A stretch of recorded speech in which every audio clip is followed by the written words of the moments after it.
안녕하세요, 이사님. 예, 안녕하세요. 오랜만에 뵙겠습니다. 네, 오랜만입니다. 여기는 어디일까요? 여기는 안산 대부동에 있는 관광 지역에 있는 펜션입니다. 제가 지금까지 봐왔던 건축물과 다르게 건축물이 똑같이 생긴 게 두 동이 그대로 있네요. 맞습니다. 여기는 한 건축물은 건축주께서 직접 사시려고 지으신 거고요. 또 한 건축물은 펜션이나 수입 목적으로 건축주께서 지으신 하나의 펜션이라고 할 수가 있습니다. 하나 더 눈에 띄는 게 네. 건축물 앞에 수영장이 그렇죠. 있습니다. 네. 아무래도 여기가 관광 지역이다 보니까 펜션으로 활용하기에는 수영장이나 또 이렇게 데크를 통해서 바베큐장이나 이런 것들이 꼭 필수이기도 합니다. 그래서 저희가 이번에 건축주께서 선정한 토목 업체하고 저희랑 조인을 해서 저희가 건물 시공을 맡았고요. 그리고 토목 공사를 통해서 앞에 있는 이런 그 수영장까지 저희가 지적을 하게 되었습니다. 혹시 이 건축물은 어떤 구조로 되어 있을까요? 이 집은 24평으로 구성이 되어 있습니다. 1층이 12평, 그리고 2층도 12평. 도합해서 24평인데요. 아주 작은 집이지만 1층은 거실로 사용을 하고 있고요. 그리고 2층을 방 2개를 빼서 그쪽에 이제 쉬는 공간도 되고 또 혹은 이제 그 관광을 오시는 분들이 쉬는 그런 잠자는 곳으로 구성이 되어 있습니다. 그리고 보시다시피 좀 깔끔한 스타일로 이렇게 모던하게 지어놨는데요. 외장재는 요즘에 유행하는 스타벅스에 자주 사용한다고 하는 엠블럭을 사용하고 있고요. 그리고 흰색과 그레이색을 이렇게 잘 배치해 가지고 정갈한 집으로 구성을 했습니다. 디자인 철학이 주님께서 의견을 반영하신 건가요? 그럼요. 건축주의 의견을 100% 반영하고 있고요. 그러면서도 건축주께서 바라보지 못하는 깔끔한 그런 정돈된 부분에 대해서 저희 전문 설계팀을 통해서 같이 협의해서 만들어진 디자인이라고 할 수 있습니다. 좀 추워지는 철인데 실외에다가 그 수영장을 하신 이유가 있을까요? 좋은 질문 하셨는데요. 처음에 건축주께서 이 집을 구성하실 때는 풀빌라 형식으로 해서 집 안에다가 수영장을 만들면 어떠느냐라는 이런 구성을 했었습니다. 그러나 아무래도 목조주택이다 보니까 아무래도 물에는 목조주택이 단점일 수도 있고, 그리고 물론 집 안에다가도 풀빌라를 만들 수 있지만 그렇게 될 경우에는 비용이 너무 많이 들어갈 수가 있습니다. 방수라든지 부가적인 그러한 자재들이 많이 들어갈 수밖에 없기 때문에, 그래서 건축주에게 실외에다가 수영장을 만드는 건 어떻습니까? 다만 실외에 만드는 이 수영장은 온수가 나올 수 있게끔 준비를 해놨습니다. 그렇기 때문에 겨울에도 우리가 일본에 가면 노천탕이라는 곳 있죠. 그래서 일본에 가면은 그 흰눈을 내리는 흰눈을 바라보면서 이렇게 이제 온천을 즐기는 것처럼 이것도 여름에는 수영장으로 쓰지만 겨울에는 온천용으로도 쓸 수 있는 수영장이라고 할 수 있습니다. 보통 이렇게 큰 창 앞에는 네. 데크가 길게 나와 있는 걸 많이 본 것 같은데 네네네. 여기는 바로 수영장이 바로 앞에 있어요. 네, 맞습니다. 이것도 건축주께서 요청했던 사항 중 하나였고요. 뭐냐면 거실 문에서 나와서 바로, 지금은 수영장 계단이 설치 안 되어 있는데 수영장 계단을 통해서 바로 수영을 하고 또 올라와서 바로 문 열고 들어가서 화장실로 연결해서 샤워할 수 있는, 그래서 동선이 멀지 않았으면 좋겠다라는 건축주의 의견을 반영해서 바로 거실 앞에 작은 데크를 만들고 바로 수영장을 만들게 되었습니다. 전원주택 중 로망인 바베큐는 어디에서 해먹을까요? 이따가 안으로 들어가면은 바베큐장으로 연결되는 복도가 있습니다. 그리고 외부에서도 오른쪽 코너로 돌면은 데크가 있는데요. 저곳이 바로 바베큐장이 될 겁니다. 저곳에다가 파로솔이라든지 데크를 할 수 있는 장비가 이제 곧 들어올 예정입니다. 이사님, 네. 이것도 시오스 공장에서 만들어져서 이동해온 이동식 주택인가요? 아니면 현장에 와서 건축된 건축물인가요? 네네. 이것도 마찬가지로 저희 공장, 파주 공장에서 직접 지어서 이동해서 설치된 모듈러 주택입니다. 많은 분들이 현장에서 지은 것 같다라고 얘기하시는 분들도 있는데요. 실제적으로 저희 시오스 하우스에서는 이동식 모듈러 주택만 짓는 것이 아니라 현장에서도 직접 제조를 하고 있습니다. 그러나 현장에서 제조되게 되면 평당 단가가 높아지기 때문에 건축주께서 진입농마 합포가 돼 있다고 한다면 이동식 모듈러 주택으로 짓게 되면 건축주 입장에서는 비용을 줄일 수 있는 그러한 집이 되겠습니다. 이동식 주택이라고 하시면 네. 조립식을 말씀하시는 건가요? 많은 분들이 그렇게 오해를 하고 있죠. 공장에서 지어서 이동해서 블록을 결합하고 또 올리고 이러기 때문에 조립식 주택으로 착각하는 분들이 있는데요. 조립식 주택과 목조 모듈러 주택은 구분이 되어 있습니다. 조립주택이라는 거는 경량 철골로 판넬을 짜서 거기에 판넬을 껴가지고 짓는 집이라고 하는 거고요. 저희가 짓고 있는 집은 목조주택입니다. 다만 공장에서 목조로 지어서 이동하기 때문에 이동식 목조 모듈러 주택이라고 하는 겁니다. 이사님, 혹시 모듈러 주택에 대해서 좀 더 자세하게 알려주실 수 있으신가요? 네, 아유, 좋은 질문입니다. 모듈러 주택이라면 예를 들면 이런 겁니다. 이렇게 자동차 공장에 가면 엔진을 만드는 사람들은 엔진만 전문적으로 만들고요. 바퀴를 만든 사람은 바퀴만 만들고요. 핸들을 만든 사람은 핸들만 만들고요. 기어를 만든 사람은 기어만 만들고요. 각각 전문가들이 자기의 파트에서 만든 것들을 조합했을 때 완전한 자동차가 되는 것처럼 모듈러 주택도 마찬가지입니다. 주택을 모듈러화 시켰다는 뜻은 무엇이냐면 골조를 짜는 사람은 골조만 짜고요. 전문 목수들이. 그리고 설비를 하는 사람은 설비만 하고요. 그리고 전기를 하는 사람은 전기만 하고, 그리고 인테리어 하는 사람은 인테리어를 하는. 그래서 각각의 전문 팀들이 구성이 돼 있어서 그 구성된 팀들이 하나하나 완성된 제품을 통해서 조합한 것을 모듈러 주택이라고 합니다. 그럼 각 분야의 전문가들이 만들었다면 네. 더 비싸야 할 것 같은데 시월스는 왜 싼가요? 맞습니다. 어떻게 보면 현장에서 짓는 집들을 보면 물론 전문 목수들이 현장에서 집을 짓는 집들도 있지만 많은 시공사들을 보면 현장에서 짓는 집들은 전문 목수들보다도 현장 소장 감독이 한두 명 있고 대부분 일당들이 짓고 있지만 모듈러 주택은 전문가가 짓고 있거든요. 그럼에도 불구하고 더 싼 이유는 무엇이냐면 아무래도 모듈러 주택은 공장에서 짓기 때문에 공사 기간을 단축시킬 수가 있습니다. 현장에서 짓는 집이 최소한 6개월 정도 걸린다고 하면은 공장에서 지어서 이동하는 모듈러 주택은 3개월밖에 걸리지 않습니다. 왜 그렇게 3개월 만에 집을 뚝딱 완성할 수 있냐면은 공장에는 항상 전문 목수들, 설비팀들이 항상 상주하고 있고요. 그리고 자재라든지 장비들이 항상 배치되어 있기 때문에 어떤 기후의 변화에 따라서 시간의 제약을 받지 않고 집을 지을 수 있기 때문에 공사 기간이 짧아지게 됩니다. 3개월 동안에 공사를 완료했기 때문에 인건비가 덜 들 수밖에 없겠죠. 그래서 현장에서 6개월 동안 지어지는 그 인건비보다도 훨씬 짧은 기간에 집을 지을 수 있기 때문에 공사 기간을 단축시켜서 집을 저렴하게 지을 수 있는 겁니다. 네, 자세한 설명 감사드립니다. 혹시 내부를 좀 더 볼 수 있을까요? 그럼요. 한번 같이 한번 들어가 보겠습니다. 세컨하우스, 전원주택, 모듈러 주택은 시올스하우스. 네이버에서 시올스하우스를 검색하면 공식 카페에서 다양한 정보를 확인할 수 있습니다. 모듈러 주택이 궁금하다면 지금 바로 시올스하우스에 문의하세요. 여기는 건축주께서 펜션을 목적으로 지으셨지만 실제적으로는 주거용으로도 사용할 수 있게끔 또 나중에 이거를 판매해서 수익형으로 남길 수 있게끔 지어진 집입니다. 그래서 여기 펜션형 주택도 거주하는 전원주택하고 동일한 사양으로 지었습니다. 들어오는 현관 입구부터 온돌이 깔려져 있고요. 밑에는 보일러 배관이 깔려져 있습니다. 그리고 주택과 동일하게 신발장이 놓여져 있고요. 중문을 열고 들어가면 바로 거실로 이어지는데요. 여기도 동일하게 온돌이 지금 깔려 있는 상태고요. 눈에 보이지 않지만 이 공기층이 형성이 되어 있는데 천장과 바닥에 그리고 벽에 들어가는 가등급의 단열재를 통해 가지고 집이 전체적으로 순환이 되기 때문에 공기까지 아주 좋은 그런 집이라고 할 수가 있습니다. 이사님, 네. 여기가 새 집처럼 보이는데 공기가 엄청 맑은 것 같아요. 그쵸. 새 집이라고 하면은 새 집에 대한 증후군, 집에 대한 새 집의 냄새, 본드 냄새, 페인트 냄새, 여러 가지 자재에서 나오는 좀 좋지 않은 냄새들이 발생할 수 있죠.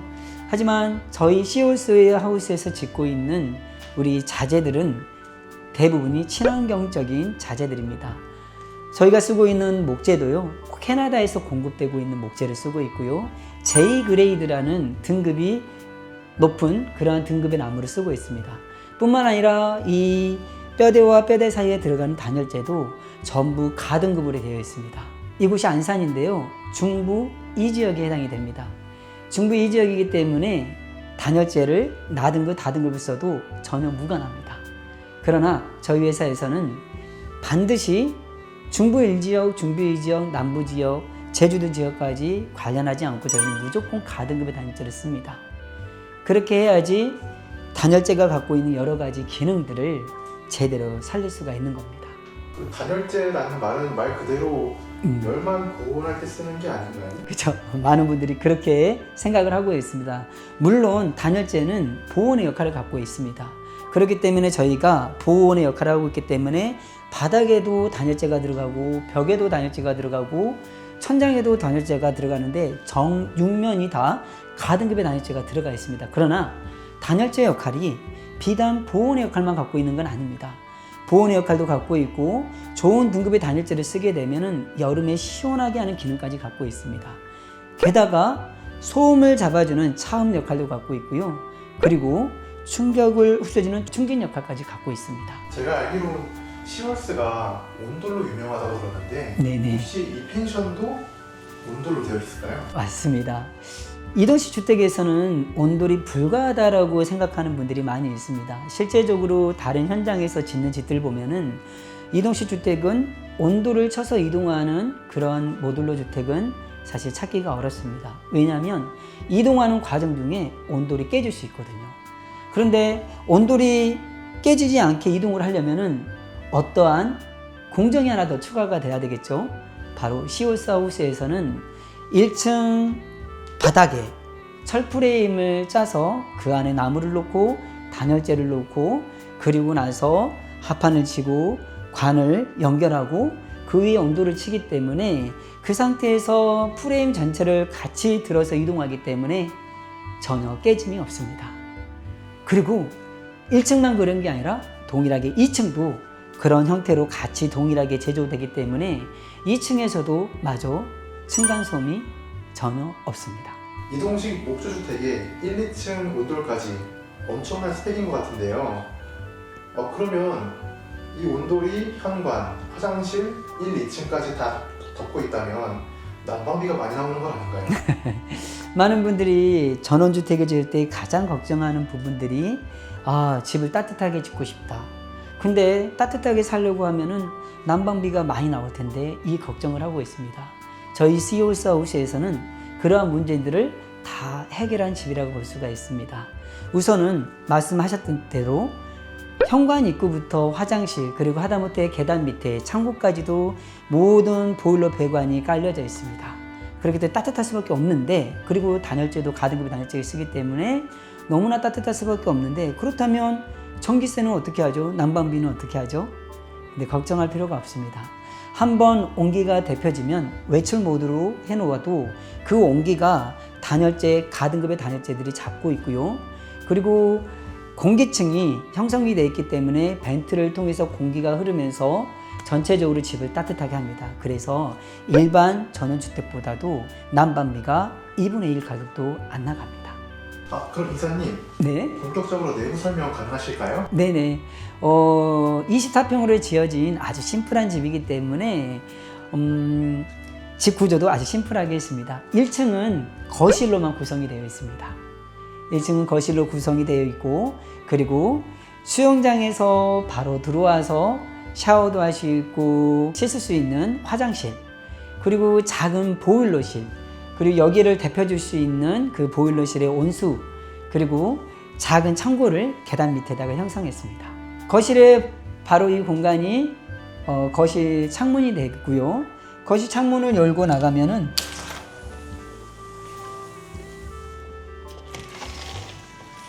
바로 수영장과 연결이 됩니다.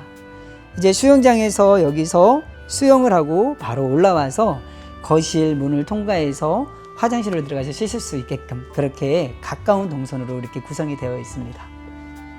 거실 왼쪽에는 바로 바베큐장으로 이동할 수 있는 데크가 구성이 되어 있습니다.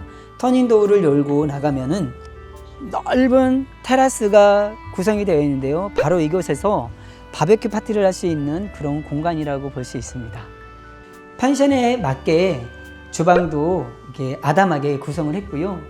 특별히 가스레인지를 준비를 했는데 아무래도 펜션이다 보니까 불을 사용해야 될 음식들이 많이 있을 수 있다 보니까 인덕션보다는 건축주께서 가스레인지로 준비해 달라고 해서 가스레인지로 구성을 했습니다. 그리고 12평밖에 되지는 않지만 이 안에는 여러 가지 구성들이 같이 있죠. 바로 화장실이 있고요. 화장실도 동일하게 바닥에 온돌이 설치되어 있고요. 그리고 기본적으로 시홀스에서 제공하는 기본형이라고 보실 수가 있습니다. 파티션과 그리고 세면대도 고급형으로 저희들이 설치해 드리고 있습니다. 타일이라든지 이런 마감재는 모두 건축주 취향에 따라서 성향에 따라서 원하는 것으로 다 선택할 수가 있습니다. 그리고 화장실 옆에는 또 하나의 작은 문이 있는데요. 이 문을 열면 아주 작은 공간이 있습니다. 아주 작은 짜투리 공간을 통해서 아무래도 펜션이다 보니까 와서 놀고 하면 세탁할 수 있게끔 세탁기가 준비되어 있고요. 그리고 보일러실도 같이 공용으로 사용을 하고 있습니다.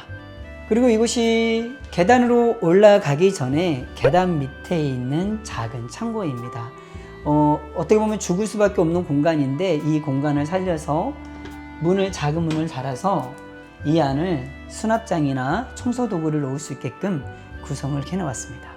아무래도 펜션이다 보니까 좀 이렇게 창문들이 좀 많이 있었으면 좋을 것 같아서 계단 올라가는 실 앞에도 액자창을 통해서 외부가 보일 수 있게끔 이렇게 준비를 했습니다. 우리가 쓰고 있는 창호는 일반 창호가 아니라 중문창부터 해서 방문창문 그리고 이렇게 고정창, 피스창까지 모두 시스템 3중 유리로 쓰고 있습니다. 그렇기 때문에 단열이 좋고 기밀성이 좋습니다. 그리고 외부의 소리가 완전히 차단되기 때문에 안에 있으면은 아주 쾌적하게 한적하게 조용한 시간을 좀 보낼 수도 있는 그러한 공간이라고 볼 수 있습니다. 자, 그러면 2층으로 한번 올라가 볼까요?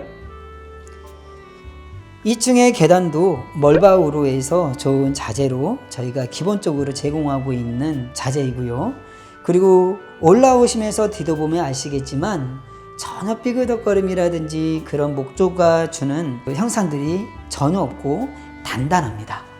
아무래도 이 집은 펜션이고 또 많은 사람들이 이용할 수 있기 때문에 환기를 잘 할 수 있게끔 저희들이 이런 계단 옆에도 창문을 세팅을 했고요.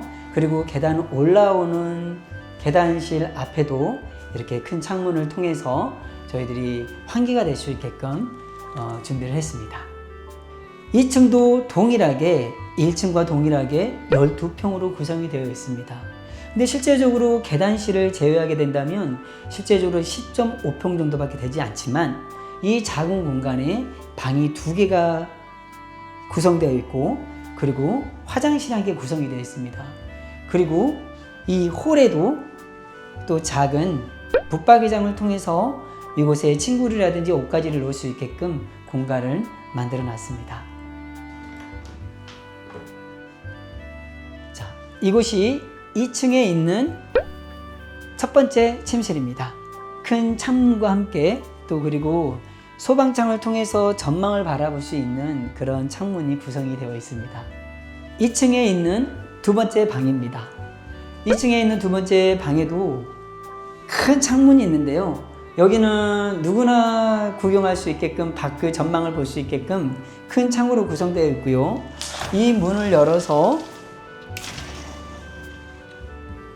밑을 바라보면은 우리 아이들이 수영하고 있는 수영장을 직접 볼 수가 있습니다. 어떻게 보면 이 집은 자연을 볼 수 있는 전망과 그리고 펜션에 갖고 있는 조망, 전경을 볼 수 있는 그런 구성들로 되어 있습니다. 두 번째 방 안에는 이렇게 작은 공간이 생기는데요. 이곳에 사무용 책상을 놓게 되고요. 그리고 바로 옆에 또 창문을 통해서 바로 좀 이렇게 환기가 될 수 있게끔 그렇게 구성이 되어 있습니다. 그리고 2층에 올라오니까 한쪽은 층고가 높고 한쪽은 층고가 낮은 것을 볼 수가 있습니다. 저희가 건축주께서 전원주택, 펜션을 하면은 아무래도 일반 주택보다는 층고가 높았으면 좋겠다 이렇게 주문하는 분들이 많이 있습니다. 그래서 지붕의 경사들을 그대로 살려서 천장을 마감을 함으로 인해 가지고 한쪽은 높게 한쪽은 낮게 이렇게 해서 천장을 마감을 하게 되었습니다. 이곳은 2층에 있는 작은 화장실 공간입니다. 2층 화장실 바닥에도 온돌이 지금 깔려 있는 상태고요. 난방이 되고 있는 상태입니다. 그리고 2층 홀에 있는 붙박이장입니다. 붙박이장 문을 열어보면은 깊죠. 그래서 이불류라든지 또 옷가지라든지 혹은 여행을 오면은 갖고 오는 그 캐리어라든지 그런 거를 가방이라든지 넣을 수 있는 그런 공간이라고 할 수가 있습니다. 저희들이 가끔 여행을 가게 되면 호텔이라든지 이런 데 가게 되면은 짐을 갖다가 어디다 놔야 될지 잘 모르는 수가 있잖아요. 오히려 이런 펜션을 만들게 되면 짐을 정리하고 마치 깔끔한 내 집처럼 사용할 수 있는 그런 공간이라고 할 수가 있겠습니다. 이상으로 안산 대부동에 설치되어 있는 쌍둥이 펜션 주택을 보게 되었습니다. 수영장이 갖춰져 있고요. 그리고 데크 또 바베큐장이 마련되어 있는 그러한 펜션입니다. 이것은 펜션으로도 가능하지만 또 주택으로도 사용하기도 합니다. 그러나 더욱 중요한 것은 보여지는 것보다도 보이지 않는 공간이 더 중요하다고 제가 늘 말씀을 드리고 있는데요. 더 자세한 것을 보고 싶다면 저희 파주 문산에 있는 공장을 직접 방문하시면 내부 구조라든지 쓰여지는 뼈대라든지 단열이라든지 온돌이 어떤 과정에 의해서 처지는지 그리고 시홀스 하우스만이 갖고 있는 바닥의 철 프레임은 어떻게 구성되어 있는지 직접 눈으로 확인할 수가 있습니다. 파주 공장에 오셔서 건축주께서 궁금하신 것 마음껏 정보를 얻어가시길 바라겠습니다. 이상으로 시홀스 하우스 김대호 이사였습니다. 감사합니다.